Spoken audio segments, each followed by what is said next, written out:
தமிழ் நண்பர்கள் அனைவருக்கும் வணக்கம். அக்னிச்சிறகு சேனல் சார்பாக இந்த வீடியோவுக்கு உங்களை அன்புடன் வரவேற்பது நான் உங்கள் கௌசி. கார்த்திக் ரேவதி சீரியலுடைய நாளைய எபிசோடுக்கான ப்ரோமோ என்ன அப்படின்றத பார்க்கலாம். கார்த்தி சாமுண்டீஸ்வரி கிட்ட வந்து பேசுகிறாங்க. அதை ரேவதி இங்கே பார்த்துட்டு இருக்காங்க. ஸோ இவங்க ரெண்டு பேரும் என்ன பேசிகிட்டு இருக்காங்க அப்படின்றத பார்த்துட்ருக்காங்க. அடடா, இந்த நேரத்தில் இப்படியா பார்க்கணும் அப்படின்னு சொல்லி செம்ம ஒரு ட்விஸ்ட்டை கொடுத்துருக்காங்க.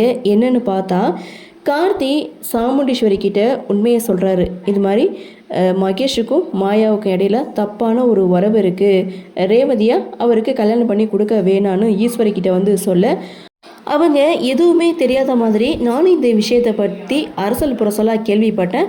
ஆனால் அப்படி இருக்கும்போது அதெல்லாம் உண்மை இல்லைன்னு எனக்கு தோணுது, அதெல்லாம் உண்மையாக இருக்காது, நீ ஒன்றும் கவலைப்படாதுன்னு கார்த்திகிட்ட சொல்ல, கார்த்திக்கு என்ன பண்ணுறதுன்னு தெரியல. இப்படி கார்த்தி ஈஸ்வரி கிட்டே பேசிகிட்டு இருக்கதை ரேவதி வந்து பார்த்துட்டு செம்ம அப்செட் ஆகிறாங்க. கார்த்தி மேலே அந்தளவுக்கு நம்பிக்கை வச்சுருந்தாங்க. இப்படி கார்த்தி ஈஸ்வரி கிட்ட வந்து பேசுகிறத பார்த்த ரேவதி இப்போது கார்த்தியை தவறாக புரிஞ்சுக்கிறாங்க. அடுத்து என்ன, ரேவதி இனிமேல் கார்த்திகிட்ட வெறுப்பை காட்ட போகிறாங்க. இதுக்கப்புறம் கார்த்தி ரேவதி கழுத்தில் தாலி கட்டினாலும் கொஞ்ச நாள் ஆகும் இவரை புரிஞ்சுக்கிறதுக்கு. சரி, என்ன நடக்குது அப்படின்றத நாமளும் பொறுத்திருந்து பார்க்கலாம். இந்த ப்ரோமோ பற்றின உங்களுடைய கருத்தை வழக்கம் போல் கமெண்ட் செக்ஷனில் பதிவு பண்ணுங்கன்னு சொல்லி இந்த வீடியோவிலேருந்து விடைபெறுகிறேன். நன்றி, வணக்கம்.